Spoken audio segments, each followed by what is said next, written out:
Welcome to 10 Minute Treasure. My name is Jeff Pospisil. And the question that I'm going to look at today is, what do you do if you have this whole long list of designated funds on your books? So what do you do? Maybe you have, you have some memorials designated for particular purposes, and maybe you have a Sunday school fund, and you have a carpet fund for when you replaced the carpet 3 years ago, and you have all these different things. I've seen pages and pages of these things.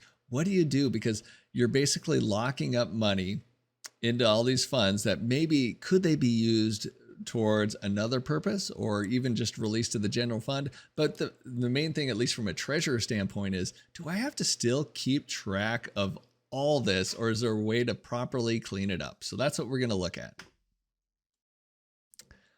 All right, so here is the process that I would say if this is you and you're dealing with this struggle of a whole big long list of designated funds, what do? Number one, get it in front of your finance committee. So get it in front of your finance committee for the church. Go ahead and sit down with them, have them look at this. So there, have them look at this list and just explain to them that this makes it a little bit more challenging to do your job.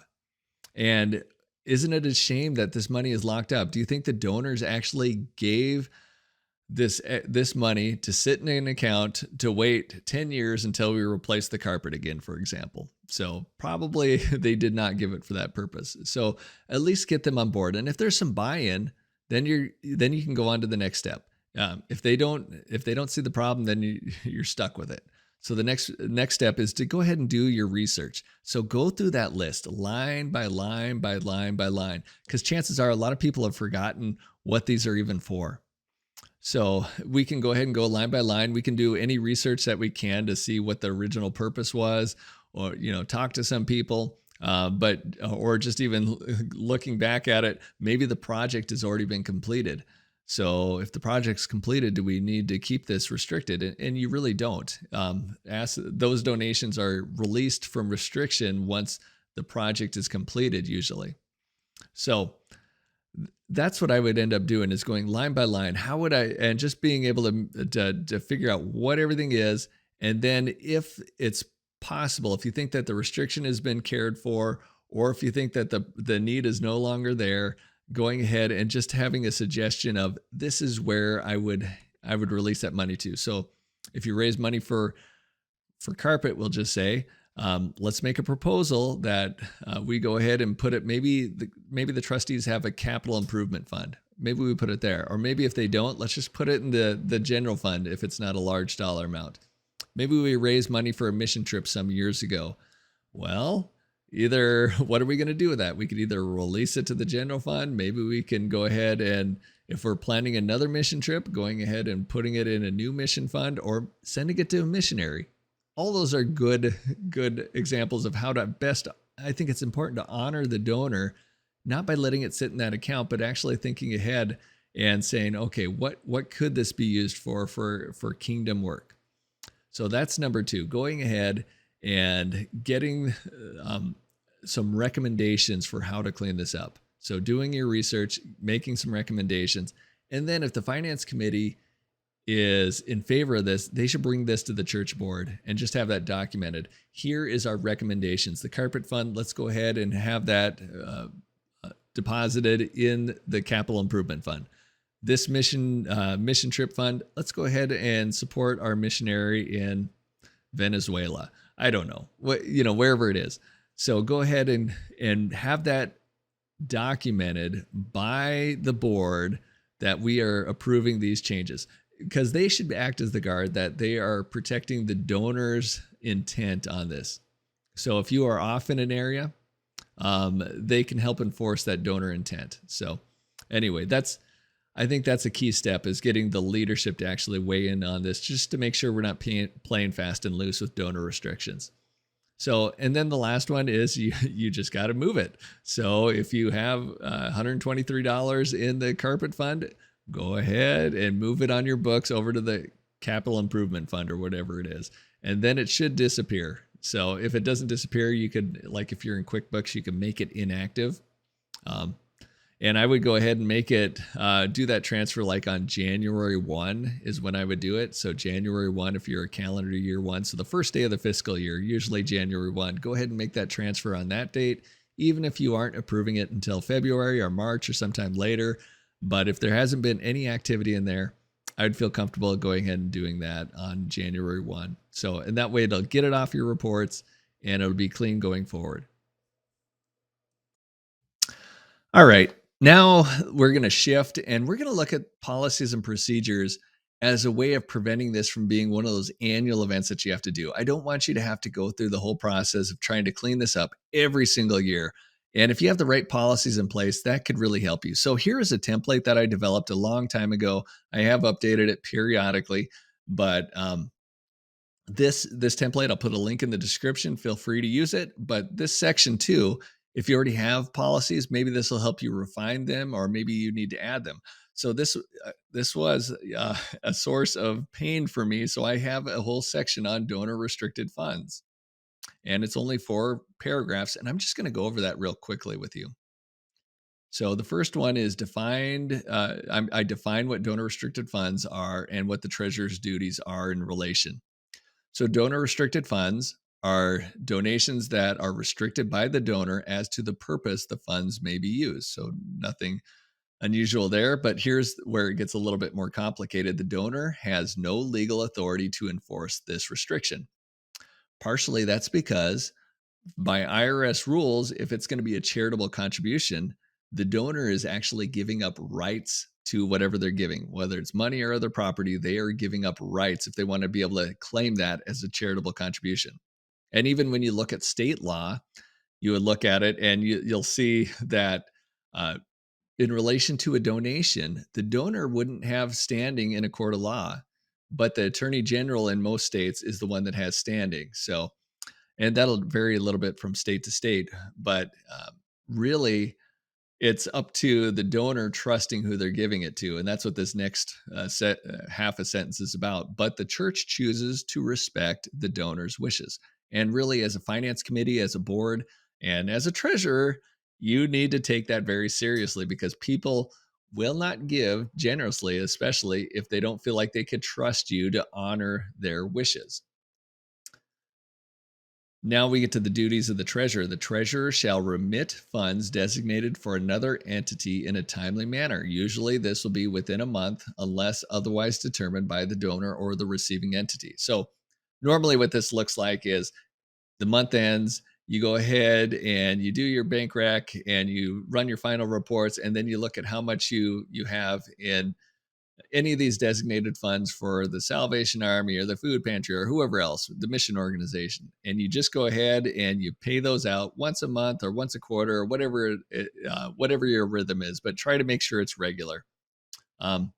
The treasurer shall remit funds designated for a specific project or program when the authorized people request it, when authorized by the people administering it. So what this is saying is that every fund relating to a project and a program needs an owner, somebody that has authority, almost like a check signer at a bank. I've had trouble sometimes when other people they spend the money from the budget or from a designated fund, and they think they're on the same page as the person that's administering it, but they're not. And so that's just a reminder, if there is a missions fund, it's usually like the missions committee chair. So you don't spend it unless the missions chair, even if the pastor comes up to you and says, I think I talked to so-and-so and they agree with me, go ahead and get it in writing from the missions chair or have a documented phone call. Next one, donations designated for specific individuals. This was also a tricky one. The church will not accept donations designated to a specific individual where the church leadership did not initiate the appeal for money for this purpose. This type of donation is considered by the IRS to be a gift from one individual to another, not a charitable donation. So this is almost like money laundering. So let's just say my daughter is in need and I want to help her. but I don't want her to know that I'm helping her, so I want to funnel it through the church. So there's probably usually nothing nefarious about it, but you're just wanting to give anonymously, and you're wanting to have the church help you. Well, you'd be better off just filling an envelope with a money order or cash or something like that, and sending it to them anonymously, because this you shouldn't have this, because this is not a charitable contribution. I did have that caveat here where the church leadership did not initiate the appeal for money. So, for example, maybe there's a needy family in the church. So there's usually fundraisers for people maybe suffering with cancer, or their house burns down, or maybe it's a missionaries visiting, some things like that. Or maybe you're trying to send youth on a mission trip. So there are specific people in those instances, but the church is the one that's initiating it. So the church is the one that's actually making that appeal, and that in that case is okay. And you could read various IRS rulings on that if you want to. All right, donations designated for one-time projects. And this was the key one for keeping things clean. Donations, unused funds designated for a one-time project shall be released from restriction and considered general fund revenue upon the completion of the project. An exception would be when the project has determined in advance how unused funds should be directed. And then I define what a one-time project is. A one-time project is a project created to meet a specific need, it is unlikely that the specific need will arise again in the near future. So there's a lot of examples, but maybe one of they replace the church carpet, and maybe there's a leftover $123, or maybe it's $1,000.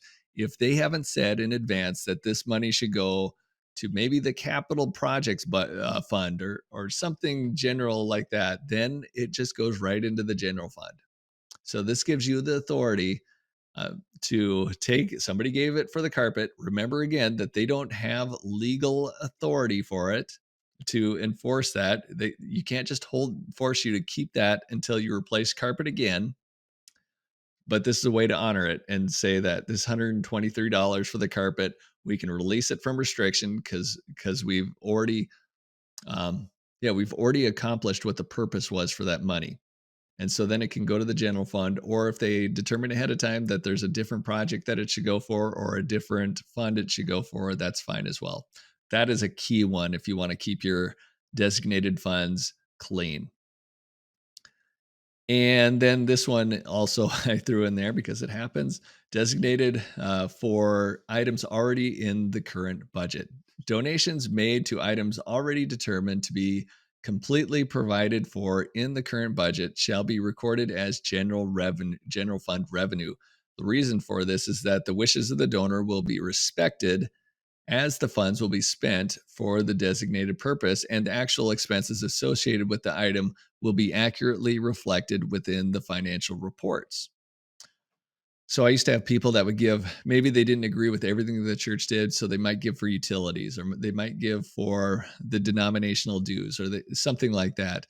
But unless it's far in excess, so let's just say, for example, somebody decided that they wanted to give for Sunday school curriculum, and they decided they want to give $20,000, knowing that we wouldn't spend it all in one year. So that would be an example of where, I would set up a designated fund, and I would draw on that fund as needed for Sunday school criteria. But if somebody instead gives $10 to help cover Sunday school curriculum, I would just put that in the general fund, and I would not worry about it, because we're going to spend much more than $10 on Sunday school curriculum. So that's how I dealt with that. I wanted a policy, because that's what I felt like. I felt like it was more important for me to have accurate expenses being reported, and also didn't want to feel like we were somehow cheating our denomination at the time. They apportioned us our dues based on expenses, so I didn't want to feel like I was cheating them either. So anyway, that's how I did that. All right, I hope that's been helpful to you. I will put a couple of links in the description. One is, of course, I have actually two different financial policy templates. I think either one is really good. One of them I developed a long time ago. Another one of my friends developed, Al Roll, and he did a super job on that. And then I'm also going to do one on enforcing donor restrictions. I think that's an important one to think through. And I remember learning about it once, documenting it once, but I don't remember all the criteria about it. So I'm going to put that one in the description as well. If you have any other ideas for future videos that you want to hear about, I'm more than happy to take suggestions, and I usually try to follow through with those. And if this was helpful, like, subscribe, share. Till next time, God bless you.